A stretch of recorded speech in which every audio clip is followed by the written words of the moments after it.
नमस्कार भाई और बहनों, मेरे चैनल में आपका स्वागत है। आज हम बात करेंगे कि क्या ये सही तरीका था कि जो ओबीसी रिजर्वेशन दिया गया हमारे कंट्री में वो सिर्फ जाति के आधार पे दिया गया।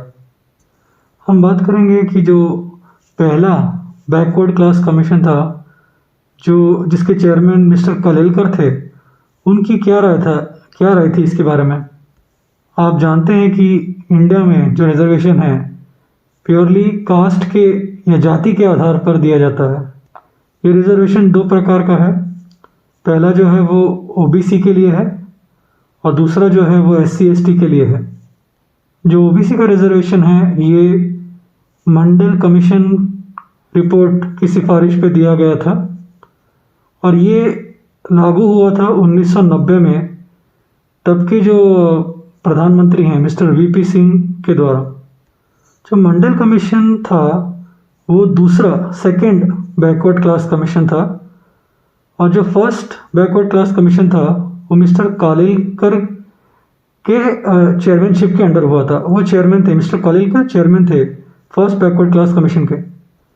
जो फर्स्ट बैकवर्ड क्लास कमीशन था मिस्टर कालेलकर का, ये 1953 में स्थापित हुआ था और इसने अपनी जो रिपोर्ट थी ओबीसी रिजर्वेशन के लिए वो सबमिट की थी 1955 में। तो पहली बात ये है कि ये कमीशन को बनाया क्यों गया था।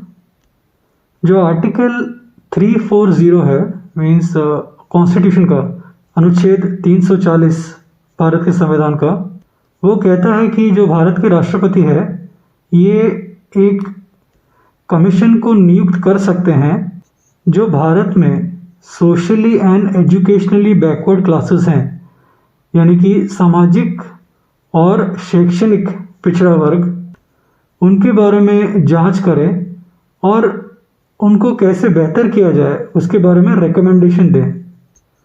तो हमारे संविधान के अनुसार पिछड़े वर्ग वह हैं जो सामाजिक और शैक्षणिक क्राइटेरिया पे पिछड़े हैं, यानी सोशल और एजुकेशनल क्राइटेरिया पे पिछड़े हैं। तो जो पहला कमीशन है backward class commission mister Kalelkar का, ये इसी एम से सेटअप किया गया था। पर इसकी जो रिपोर्ट है ये कभी पार्लियामेंट में डिस्कस नहीं हुई और इसकी रिपोर्ट को इम्प्लीमेंट भी नहीं किया गया। उसका एक इम्पॉर्टेंट कारण ये था कि जो सारे मेंबर्स थे कमीशन के वो एकमत नहीं थे कि कास्ट को ही क्राइटेरिया रखना चाहिए बैकवर्डनेस को डिफाइन करने के लिए। कुछ मेंबर्स मानते थे कि कास्ट के बेस पर ही बैकवर्डनेस डिटरमाइन करना चाहिए और कुछ मेंबर्स मानते थे कि कास्ट इम्पोर्टेंट क्राइटेरिया नहीं है पिछड़ापन को डिटरमाइन करने के लिए। तो ऐसा क्यों था कि कुछ मेंबर्स मानते थे कि कास्ट ही सिंगल क्राइटेरिया नहीं होना चाहिए बैकवर्डनेस डिटरमाइन करने के लिए।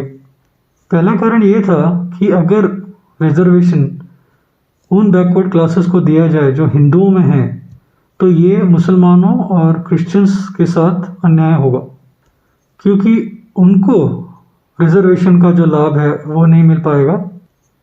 जो दूसरा ऑब्जर्वेशन था कलेरकल कमेटी का वो ये था कि जो पिछड़े वर्ग हैं ये भी अपने पिछड़ेपन के लिए जिम्मेदार हैं। उन्होंने कभी शिक्षा को प्राथमिकता नहीं दी थी क्योंकि शायद वो उनके लिए ज़रूरी नहीं थी। मैं इस बात को समझाता हूँ। जो ओबीसी होते हैं वो वैश्य और शूद्र कम्युनिटी से होते हैं। जो वैश्य होते हैं वो ज़्यादातर अपने बिजनेस में इन्वॉल्व रहते हैं और जो शूद्र होते हैं ये ज़्यादातर लेबरर्स होते हैं। इनका जो रोजी रोटी इनका जो काम है वो अपने प्रोफेशन के कारण चल रहा था बराबर, और इनको कभी ज़रूरत नहीं लगी शिक्षा लेने की। आपने भी ऑब्जर्व किया होगा कि कुछ लोग जो आपके घर पे काम करते हैं वो अपने बच्चों को स्कूल नहीं भेजते हैं क्योंकि उनको ज़रूरत नहीं लगती है उनको पढ़ाने के लिए। और दूसरी तरफ जो ब्राह्मण्स हैं इन्होंने हमेशा ज्ञान और शिक्षा को बहुत इम्पोर्टेंस दिया है लाइफ में।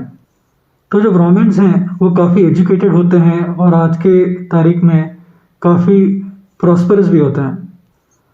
जो तीसरा ऑब्जर्वेशन कमेटी ने किया वो ये था कि वो उस फेवर में तो थे कि जो ओबीसी हैं उनको शिक्षा में रिजर्वेशन मिले, पर वो इसके खिलाफ थे कि उनको जो ओबीसी हैं उनको सरकारी नौकरियों में रिजर्वेशन मिले।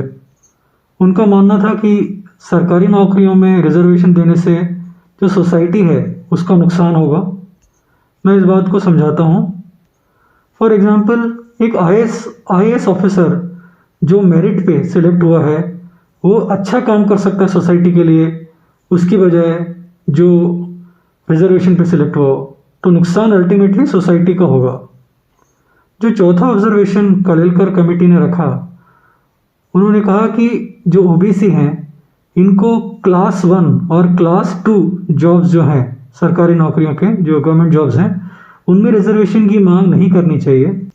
मैं इसको आपको समझाता हूँ। देखिए, जो क्लास 1 और क्लास 2 जॉब्स होते हैं गवर्नमेंट के सरकारी नौकरियों के, वो ज़्यादातर एजुकेटेड, जिनको already higher level of education मिल चुका है, उनके लिए होते हैं। ये ऑफिसर क्लास के जॉब्स होते हैं। और जो क्लास 3 वाले जॉब्स होते हैं ये ज़्यादातर क्लरिकल होते हैं। और क्लास 4 जॉब्स जो होते हैं ये ज़्यादातर जो हेल्प्स होते हैं या जो पियून्स होते हैं इनके होते हैं।